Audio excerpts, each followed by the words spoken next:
వామ్మో వామ్మో వామ్మో, ఏం కాంగ్రెస్ ఏం కథ.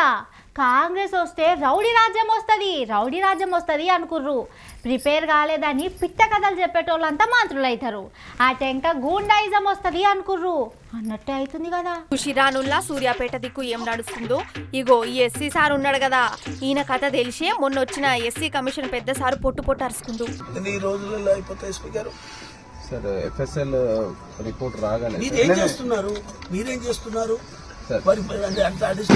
నువ్వు ఎస్పీ కదా ఎస్పీ ఏం చేస్తున్నారు మీరు? మరి శవాలను చూసుకుంటూ ఆడుకుంటున్నారా? ఇప్పుడు తన జ్యురిడిక్షన్ లేదు. ఈ ఎస్సీ కథ అంత దూరంకేం చచ్చిన వాళ్ళకి ఎట్లా తెలిసిందా అంటే తెలియకుండానే అంత పెద్ద సార్ల ఇరా అంటారు. ఇప్పుడు సూర్యాపేటల గుండాలను కంట్రోల్ చేసుడు ఈ ఎస్పీతో గింత కూడా అయితలేదట. ఇక కలెక్టర్ సార్ అయితే కండ్ల ముంగట పురుగురు మందాయి పానాల మీదకు తెచ్చుకుంటే తప్ప పనులు చేయడట. మంచిగుంది. ఈ వీళ్ళిద్దరు చేతులు ఎత్తేసుడుతోని షేగుర్తోళ్ళ అభయహస్తంతోని గుండాలు అవుతురట. ప్రిపేర్ కాలేదని చెప్పుకుంటా ఫేమస్ అయిన ఉత్తమ్ కుమార్ రెడ్డి కూడా గుండాలను గట్టిగానే మేపుతున్నా అంటారు. సార్ నియోజకవర్గంలో కాంగ్రెస్ గుండాల రాజ్యం పొట్టు నడుస్తుందట. ఇప్పుడు చూడుర్రి సూర్యాపేటలో కూడా గదే అవుతుంది. సమస్యల మీద పోరాటం చేసి బీఆర్ఎస్ పార్టీలో జీవితీస్తురు. దారుణంగా చంపుతురట. ఒక లీడర్ను చంపి 3 ముక్కలు చేసి బస్తాలేసిరంటే కాంగ్రెస్ గుండాలు ఎట్లా రెచ్చిపోతురో కదా. ఈ ఎస్పీ సార్ కథ తెలిసిన వాళ్ళంతా వాళ్ళ పట్టుకునుడు ఆయనతోని ఏమైతుందిలే అంటుర్రు.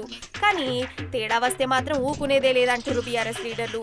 కాంగ్రెస్ పార్టీ కోసం ఏ అధికారి రూల్ తప్పినా ముందు రోజులకు గట్టిగానే ఉంటుందని గట్టిగానే అరుచుకుంటూ Jagadish Reddy sir.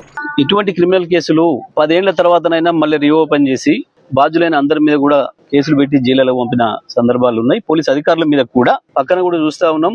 IG DG స్థాయి అధికారులను కూడా పాత కేసులలో తప్పుడుగా ప్రవర్తిస్తే, చట్టానికి విరుద్ధంగా ప్రవర్తిస్తే, విచారణలో ఏమైనా నిందితులకు అనుకూలంగా ప్రవర్తిస్తే వాళ్ళపైన కూడా కేసులు పెట్టి జైలులో పంపిన సందర్భాన్ని చూసినాం. కాంగ్రెస్ వస్తే రౌడీ రాజ్యం వస్తుంది అంటే గీదేనేమో కదా. అయినా 10 ఏళ్ళు అంత నిమ్మలంగానే ఉండే. ఇప్పుడే గీ రౌడీ రాజ్యం నడుస్తుంది కదా.